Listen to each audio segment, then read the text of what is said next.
I thought I was good in Hindi until you joined the damn tutoring place. Until you joined, I was the favorite student. And after you did, I was never looked at like that with oogly eyes by the teacher ever again. Or the other cute girls in the tutoring class.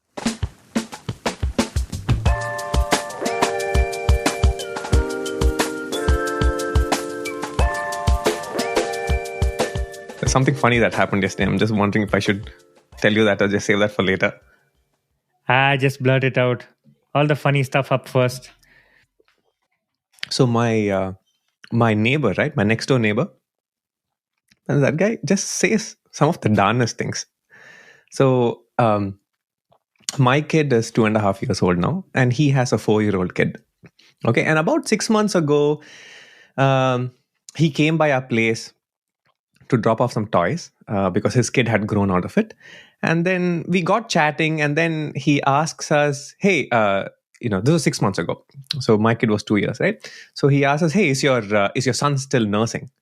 And I tell him, yeah, he is. You need to cut him off as soon as you can. I'm like, okay, thanks for the unsolicited advice, but sure, I'll take it. Then I asked him, why do you say this? Was it hard to get your son off the boob?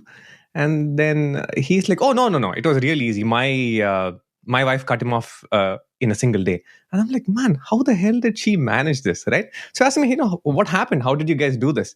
He says, that it wasn't too hard. My wife just applied wasabi on her nipples and that's it. So one session with the wasabi and my son went screaming and he never looked at the boob again. Oh my God. I was like, okay, yeah, wait. It gets better. So yesterday, I saw him standing outside the house with the son. And so since we saw him, I walked over and, along with my kid, and we just said hi.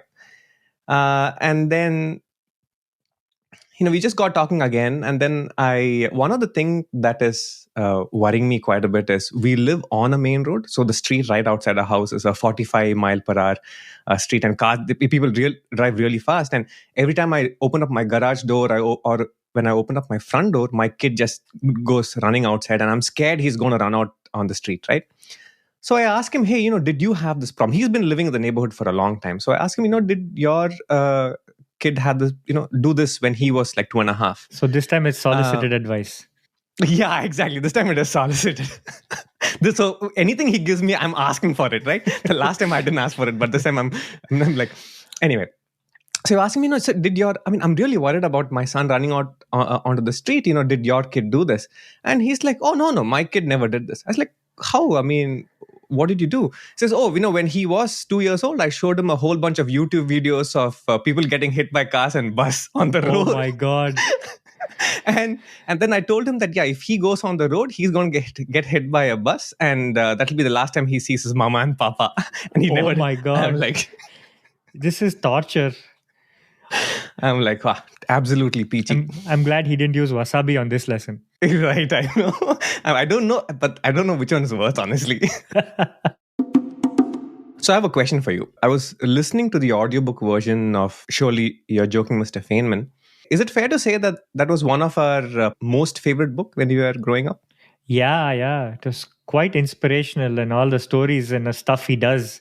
Richard Feynman is a very popular physicist from Caltech. That was where he worked last. And he was famously known for a great personality. He was a bongo player. He was just a fun-loving guy.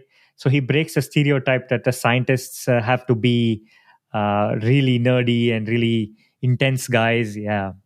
So this, I'm listening to this audiobook, and it's really nice. The narrator has done a fantastic job.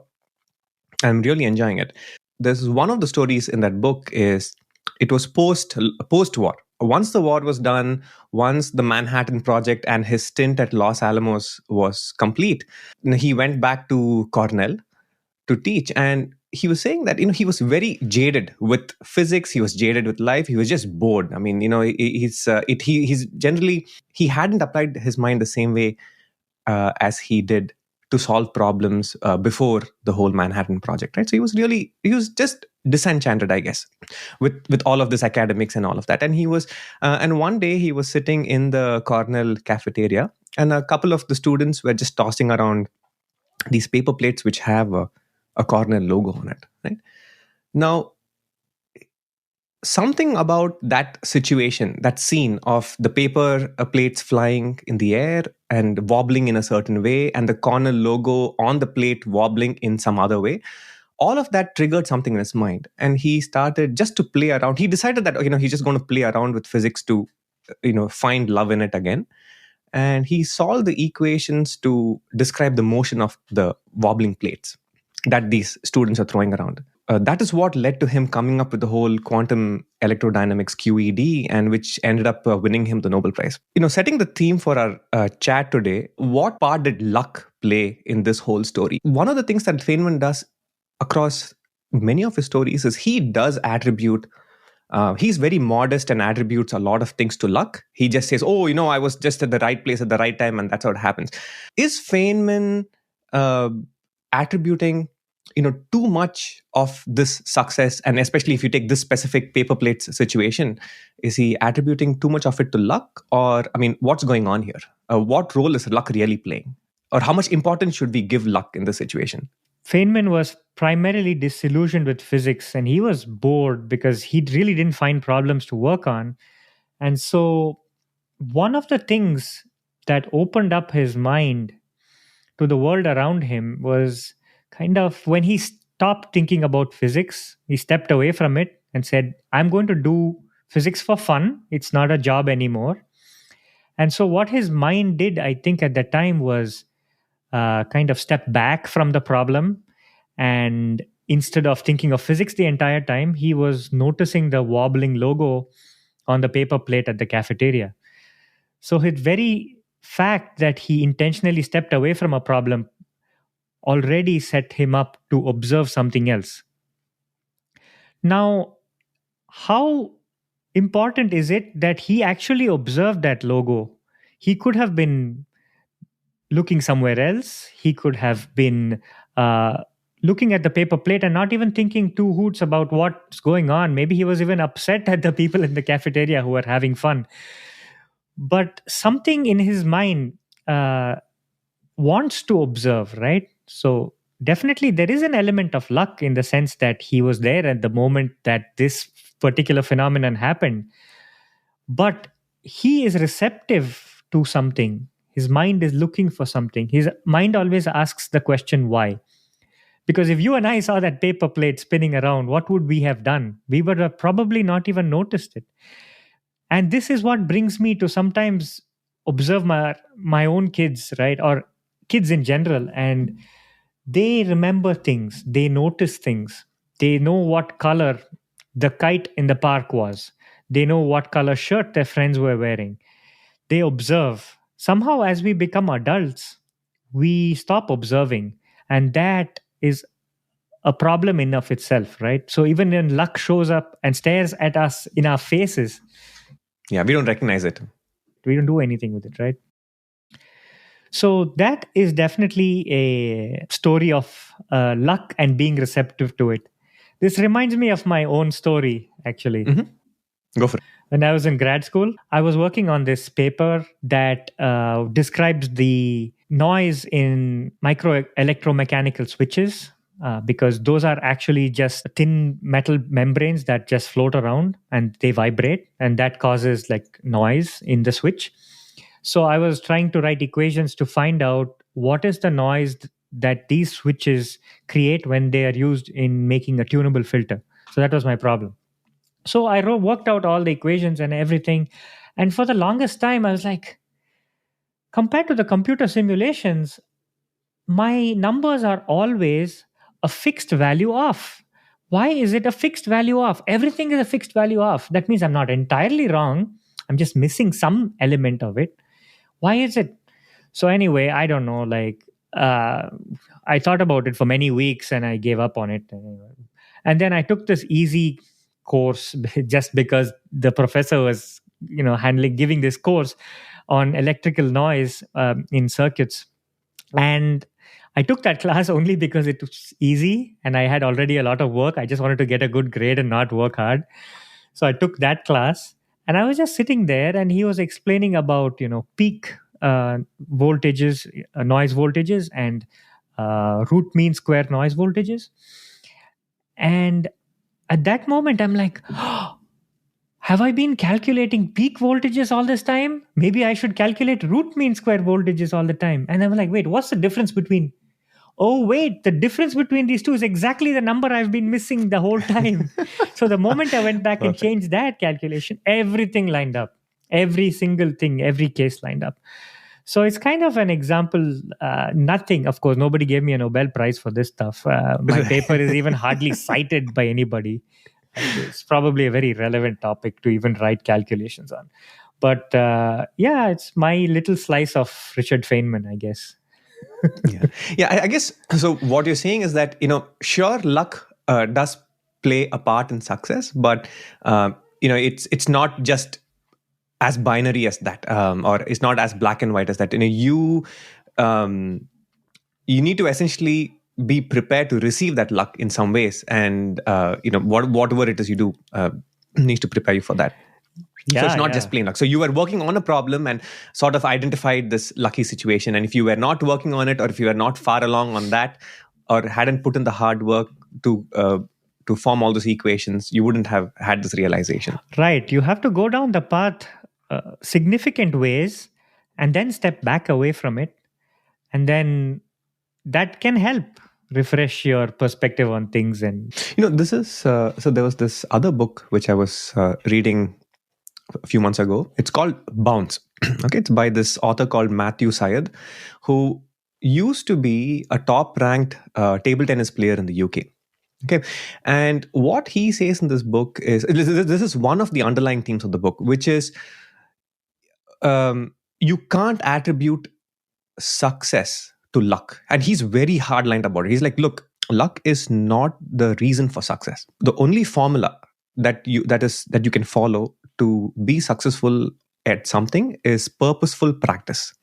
And luck really plays an ancillary role. Along your journey of purposeful practice, if something accidentally happens that reinforces this purposeful practice, right, which adds to it, he said that's the only role that luck can play. It just that strengthen your purposeful practice, and that is, he cites most of his examples are in sports.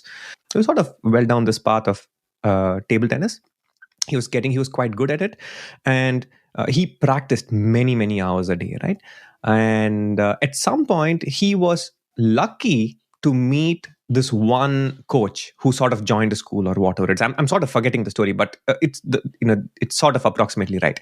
So he was lucky to meet this specific coach who ran a specific gym out of a small space which he had open 24/7. So all these students who he coached could come any time of the day or night and practice. And because of meeting this guy, and because of him having this one place with a table tennis, room that's open 24/7, it led him to practice even more. And then, eventually he became like a number one kind of thing. And similarly, like, if you talk about basketball, sure. I mean, you could be lucky with, if you take a sport like basketball, okay, genetics does play a small part to set you off. If you're 6'5" instead of 6 feet, to begin with, you have a certain amount of luck. But it doesn't matter if you're beyond that. If you don't use your height, or if you don't put in enough practice, then the guy who is 6 feet can easily beat the guy who's 6'5" if he had, purposefully practiced a lot more.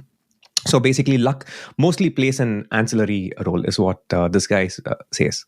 His analysis is. So is this along the same lines of working on the unfair advantage you have? The key is to identify the unfair advantage that you have. If you're a 6'5" person, you already have the unfair advantage over somebody who's 5'5" or 6 feet. And that automatically sets you up for some amount of success. Yes. Not giving up the hard work. The hard work has to happen. Right. So each of us has something that we're really good at. So does it come down to identifying that? Is that what we should do to enhance our own success of being lucky? It is capitalizing on the unfair advantage. You start off with some luck. So that is what the unfair advantage is. And apart from that, anything that happens to you, you're also, if something good happens to you along the path, you're also recognizing that, hey, there is a new unfair advantage that has sort of been added to your toolbox kind of thing, which you should continue using. Lot of instances in science, for example, right, have been purely attributed to luck. And I don't even know if that was an unfair advantage in that situation. Here, let me give you an example, right? Mm-hmm. Do you know that the discovery of Viagra itself is completely a stroke of luck? Oh, really? Because Okay. early in, like, I don't know when exactly it was, probably in the 1980s, they were developing, it was actually Pfizer's drug even then, they were using this particular chemical compound to treat cardiovascular problems. And the purpose was to dilate the blood vessels in the heart. This particular compound worked really well in mice and rats and whatever animal testing they did. And then in the 1990s, it was time to test on the humans, right? The human trials began, and the drugs did very poorly in human trials. It did not work at all.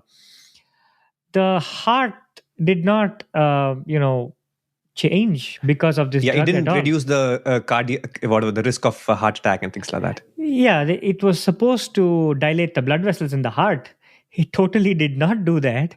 But however, during these trials, one observant nurse noted that a lot of the men who were enrolled in the study always preferred to lie on their stomachs and never turn around. Oh, Because it was totally dilating the blood vessels in a place where they did not intend it to happen at all. oh, amazing. So in, what was this, in 1998, I think they approved Viagra for erectile dysfunction, and so that's how it came to be. So it's like a classic example of pure luck, because it really didn't intend to do what it was supposed to do, right? Oh, man. There's a different opportunity that came knocking and they recognized it. Yeah. Isaac Asimov is quoted to have said, I believe, the key points of scientific discovery come not when you say eureka, but when you say, that's funny. Yeah. Oh, man, that is good. That's a good one. Is it, all of these examples that we spoke about, right? It's mostly to do with luck and success when it comes to career or sports or whatever it is, right? Okay, I was trying to reflect on my past and see if, hey, have I gotten lucky?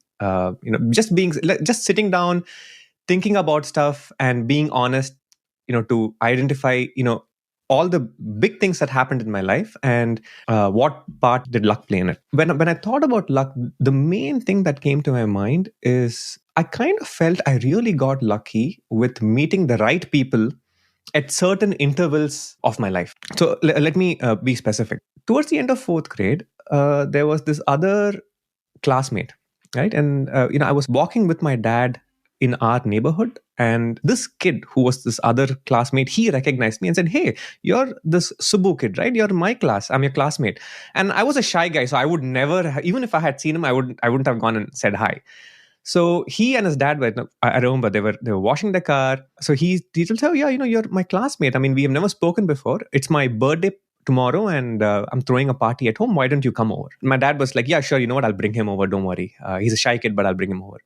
So that started, so that I think happened completely accidentally. I was coming off like a bad friendship, which was really with my first friend, and I accidentally meet this guy. And for the next 4 years, right? So this guy Pradeep, I mean, he became a very close friend. We used to hang out a lot, and he was really good for me. I mean, the best way to describe him, he really had initiative.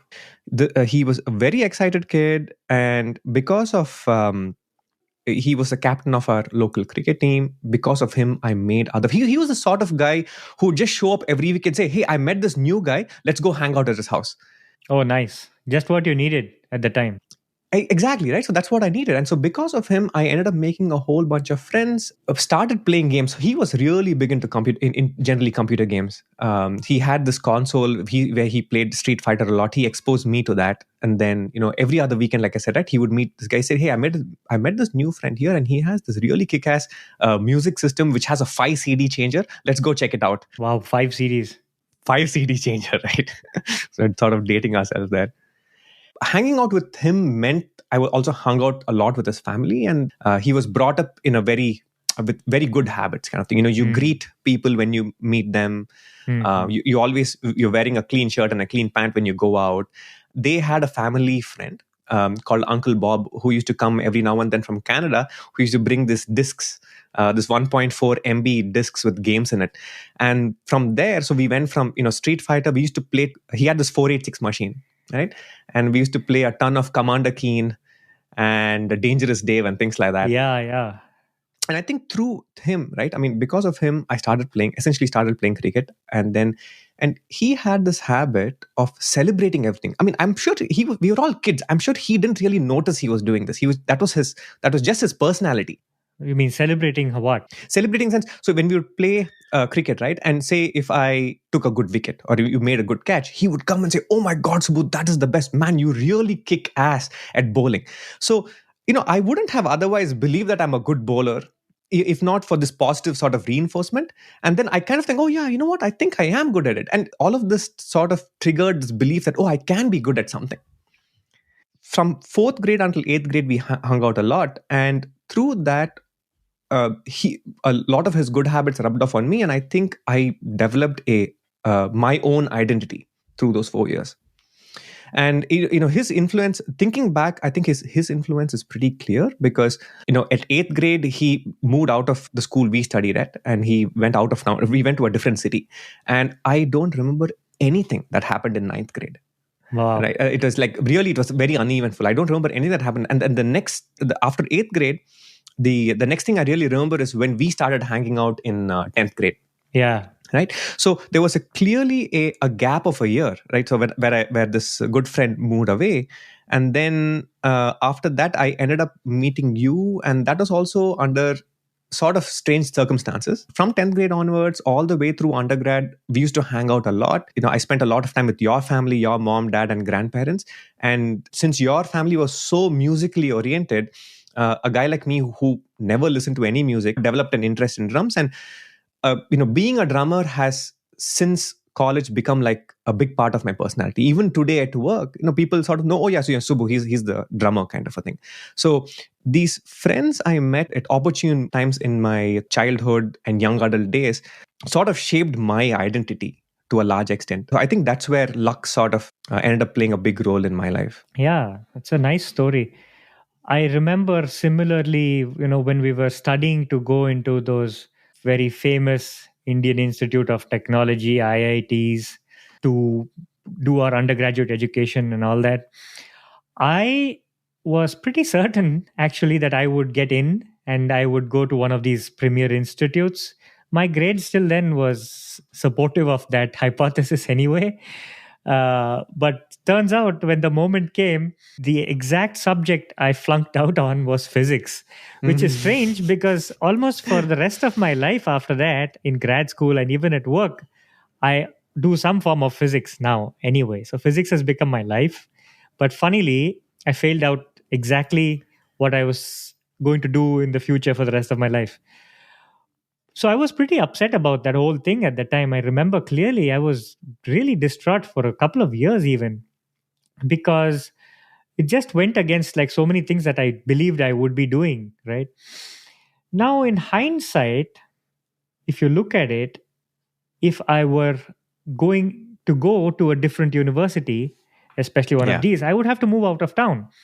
So if I moved out of town, I would have never met the rest of the bandmates that you and I played with and had a greatest time of our lives.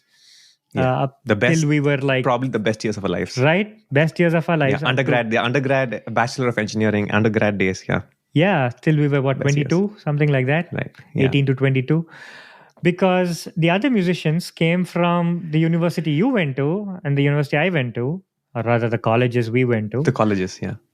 Yeah. So that became a big part of our lives, which it still is today as we fondly look back on it. And through that whole process is how I met my current spouse and better Yeah. half, right? Because she was going to interview our band. Right. She was the traveling journalist who interviewed our band. The traveling journalist, roadie, and general provider of snacks Right. and beer money because she never used to drink. So she used to have a lemonade and then split the bill equally with us when we had tons of A beer. million beers. And Right. so she had the most expensive lemonade in the world. Yeah. So it's because of the whole thing that I did not go to that university, which seemed like really bad luck at the time. Maybe it wasn't luck. I wasn't very good at physics. But now that's what is set up my life today, right? I mean, now I have 2 kids, happy life. I did go on to do a lot of physics. Because of that happy accident. Yeah. Of not getting into IIT. Of no happy accident of failing. Yeah, it turned out to be pretty great because I still do the physics I do. I don't think it really affected my career in any way. I'm still happy at what I do at my work. I do consider myself lucky now in hindsight, even though at that moment it seemed like a really big axe had fallen on my head. You know what I mean? Yeah. So some things you can only tell in hindsight. Yeah. And it's also, it's nice. It's good to recognize this kind of a thing in hindsight, I think. Because what seems to you today something really untoward and unexpected oftentimes plays out in ways you can't imagine at the moment. It takes time to tell you that.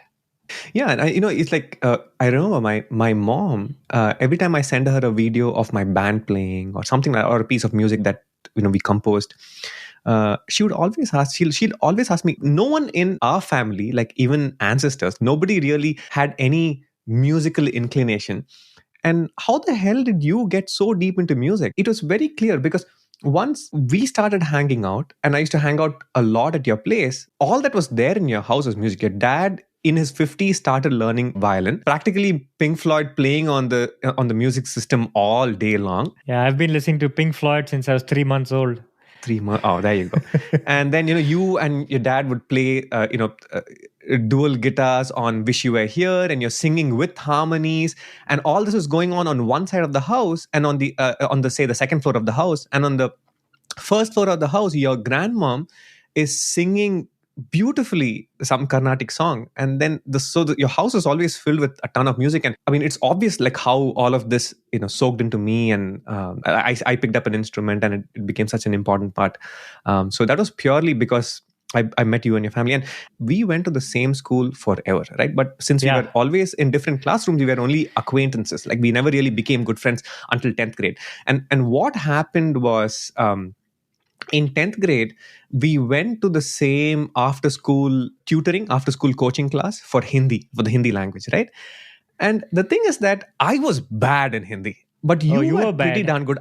You think I was good? I was worse. Wait. Okay, listen to this. Okay, I have a story for you. Okay. So I have no idea. You had no business being there for this after school coaching program for Hindi, because a part of the Hindi exam was that you would be given a topic and you had to write an essay on it. This is like one of the core parts of the Hindi examination. Someday in this after school coaching program, this tutor gave us a topic, and the topic was something abstract, like, hey, write an essay or write a paragraph on the setting sun in Hindi, right? And I'm like, and you have 15 minutes. Okay. And then, I just bum around for 15 minutes and I write down some nonsense. And then the thing is that this tutor reads our essays out loud. Oh, God. And how embarrassing. And the first essay she reads is Vikram's, right? I didn't even remember this essay now. Okay, hang on. So she reads out Vikram's essay first, and it's like such beautiful Hindi prose. It's so philosophical. So it's about the setting sun. And Vikram writes, amongst a whole bunch of philosophical stuff about the setting sun, he says, the sun setting is like a baby falling asleep in the lap of her mother. Okay. What? And Did I and write this that? is what he said. Oh, God. And I'm like, oh my God, what a freaking nerd. He's making us all look really bad. And then after that, and she has this big smile on her face saying, yes, this is my star student. She was celebrating you. And then she picks up my essay and it has something. I'm like, in 15 minutes, what am I going to write about sunset, right? And I write some total nonsense. Like, hey, okay, when the sun goes down, I feel hungry and then I start eating and I go to bed or something. I'm like, basically, I'm trying to keep it together here for 15 minutes, and this guy goes about talking about the sun and birth mother and whatnot. Right? Like, oh my God, Oh, talk about it. God. Yeah. So there you So go. funny. So that's through this. Yeah. So one of these days, we were after you embarrassed the heck out of us. We were ready to go home, and we used to commute through public transportation. Obviously, just the local buses in Bangalore in India. And it was past sunset. It was like 7 p.m. or 7:30 p.m. That's when the classes got over. And you asked me, dude, Subu, where do you live? And I told you, I live, okay, why does this guy even ask me where I live? I'm not sure. Okay, I live in this place. And then you say, hey, you know what? I think I live close to you. Yeah. And I'm like, no, you don't. I mean, you tell me the place where you stay. And I'm like, I haven't heard of that. I mean, that's nowhere close to my house. Okay. I don't know where it is. And then you're like, no. I'm pretty sure I live close to your house. There's a lake behind your house. And there's this little path that goes around the lake. And on the other side is my place. And I'm like, wait a minute. I've been living in my locality. I've been living in this place for like more than 10 years. If there is a lake behind my house, I better know there's a lake. And I know there is no lake there. Yeah. And you're like, no. I'm pretty sure there is.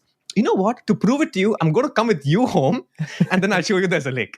So it was 7:30 in the night. I even in 10th grade, I was really scared of catching the wrong bus and getting lost somewhere in the city. So I always caught the same bus and I went home. Right? It's always the same route. And I was surprised this guy is just catching some random bus with me and coming home, and I'm pretty sure he doesn't live close to my house. But you get on the same bus, you come to my place, and then we go walking, and what do you know? There is a lake behind my house. I just didn't know it for the last 10 years. So because you did all this and we discovered that, we do live close to each other, from then on we started, hanging out quite a bit. Yeah. It's funny. I totally don't remember my Hindi essay. Oh my God. Well, that's because you're the one who embarrassed us, not the other way around. No, for me, it is always a nightmare because I really did not go to any tutoring like most people did in our class. I did not go for math. I did not go for physics or any such thing. I had to strangely go get tutored to do Hindi because even now I consider my language ability to be pretty abysmal. And I see it when I, hear Sam, my better half, who can hear a language or a sound and she hears so many things out of it. She hears the syllables, she links grammar between the various languages she knows, and she's able to pick up languages so quickly. And I'm like, how do you do that? I have no idea how that works. Like I think some people have the ability to hear sounds better and connect things better in their mind. Totally. Yeah, I wonder how it's all a form of luck. It was luck we ended up in the same tutoring class together, I guess. I guess it was lucky that I needed tutoring to begin with. Why do all my stories start with failure? Yeah. So, oh my God. Yeah. Anything that is so bad to me, like I was. Yeah. Your perceived failure in Hindi is what ended up making us meet each other. Essentially. Exactly. It is not perceived failure. What I take away is that when it comes to events in life, there is something called as luck, which could put you on some sort of a favorable path. When it just comes to life events, right? I mean, because you are not in control of the people you meet, especially when you're a kid, you don't have any sort of an agenda. You're not going out and seeking specific people to advance in career or whatever. You're just... Yeah, I think that's something grown-ups do. They make friends based on how they can advance their career, which is exactly to me so strange. I just make friends because I like hanging out with them, Yeah, so I think, as a kid, especially the kind of people you meet, especially friends and their families and the people you hang out with could be attributed to luck. But I think when it comes to something more definitive, like say career, or if your career is say in technology or research or even sports, I think when it comes to career, I think luck plays a smaller part, but luck plays a ancillary part to help with that purpose, help you work harder towards your actual goal. But what about situations where it's pure luck in career, right? Think about joining Google as an early employee. Think about joining Apple as an early employee. You have no idea that it's going to become what it did. And now think about it going forward. Suppose you were to change your job right now and go join a startup. Which one would you pick? And would you make it big? So sometimes that ends up being pure luck. Of course, you have to go to your job and do a good job of it. And I'm sure you would regardless. But that pure element of being the first 100 employees of Apple is just something you cannot plan for or you cannot work towards, right? I would challenge that a little bit.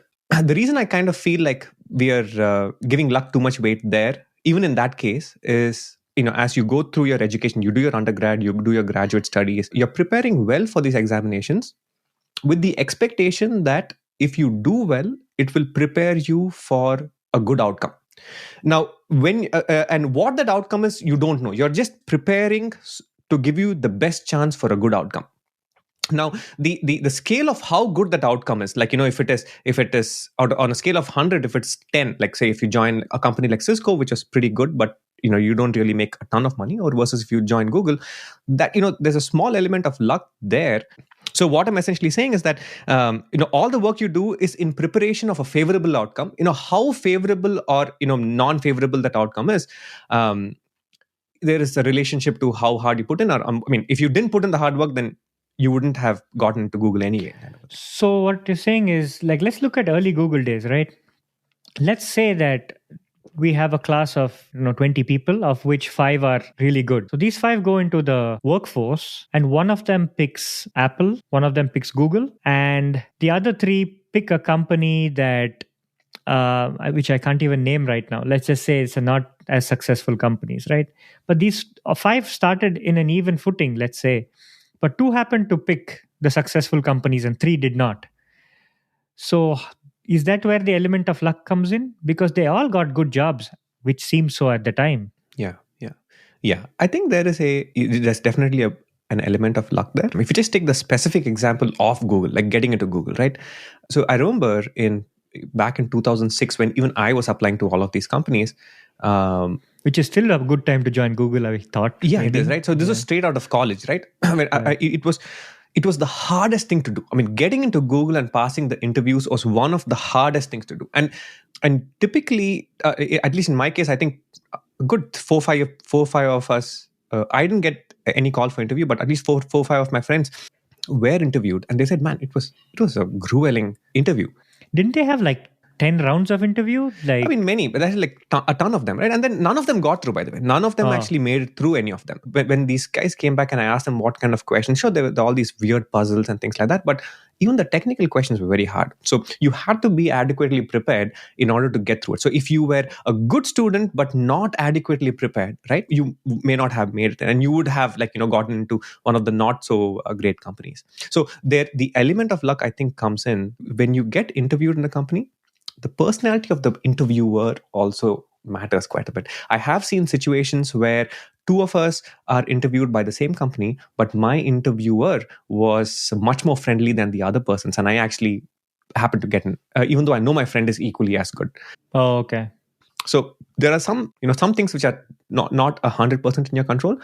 In order to get through, I think there is no doubt you should be adequately prepared. Maybe at that time, to overcome the differences of interviewers and things like that, if you are so good at what you do that there is without question that you are a spectacular person to hire, then I guess anybody will hire you, right?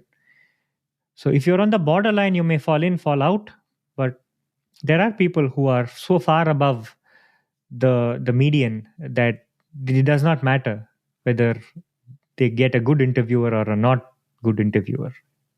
So that's where luck may not play a role. On that note, should we call it? Yeah, it's a good chat. This was fun. All right. Until next time, see you all.